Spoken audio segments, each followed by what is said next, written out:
Hallo, Julia. Hey, echt jetzt? Du bist schon wieder zu spät. Sali, Julia. Du bist ein bisschen Sally. Blöde Salami. Jetzt komm ein bisschen oben runter, wegen diesen 3 Minuten. 7.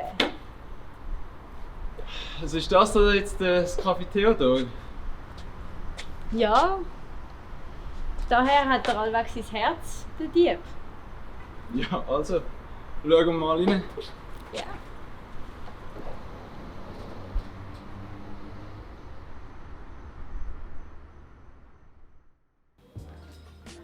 Hallo zusammen, wie kann ich euch helfen? Hallo. Wir haben da so ein Schokiherz gefunden. Und das gehört dem. Das hat jemand verloren. Genau, verloren. Und jetzt würden wir es eben gerne zurückgeben. Okay. Und darum müssen wir jetzt wissen, wem es gehört. Also, das klingt jetzt mega komisch. Also, erstens, die Schokiherzchen kaufen so viele. Und zweitens, wollte ich euch doch nicht Namen von meinen Kunden angeben, dass sie die noch nerven. Wir können doch die nicht nerven. Wir wollen das nur zurückgeben. Ich glaube, das Schokiherzchen ist es nicht wert. Bitte, also die Person vermisst es sicher mega fest. Ich meine, sonst hätte sie es ja nicht gekauft, oder? Ja, und auch wenn, also ich weiss nicht, wer die Schokiherzchen alles gekauft hat und wenn, dann weiss ich den Namen nicht. Ja, das stimmt. Mist. Ja, ich sehe, ihr wollt nur freundlich sein. Es tut mir schon noch leid, kann ich euch nicht helfen, aber ich könnte euch zum Beispiel eine heisse Schoki offerieren.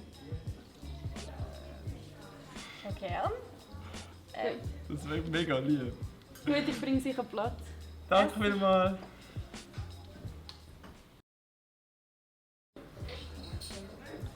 Was machen wir jetzt?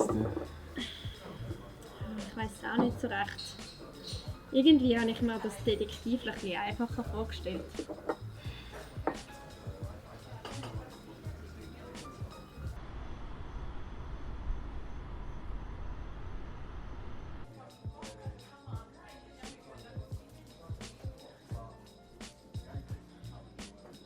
Guten Abend, wie kann ich Ihnen helfen? Grüezi, könnte ich echt einen Schokiherz haben?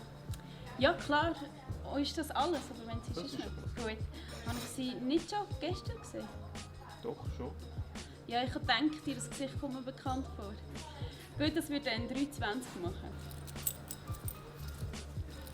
Vielen Dank. Schönen Abend noch.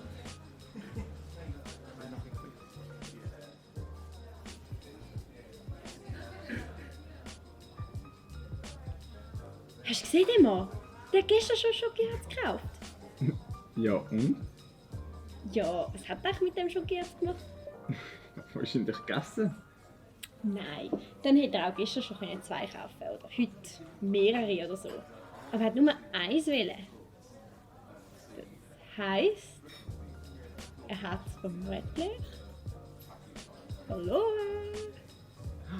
Das heisst, er ist unser Kinodieb. Also, ich meine, ganz sicher bin ich mir nicht, aber es ist schon mal eine recht gute Spur. Ja, eben. Also, verfolgen wir gerne. Wieso, können wir. wieso jetzt so zurückhaltend? Das ist doch unsere heisseste Spur. Ja, hast du gesehen, wie gross das er ist? Ich meine, wenn der uns verwünscht. Ach, Papa, glaub Pap. Mein Vater ist genauso groß und wenn es hoch kommt, dann läuten wir ihn halt an. Uns kann sowieso nicht passieren. Okay, überzeugt.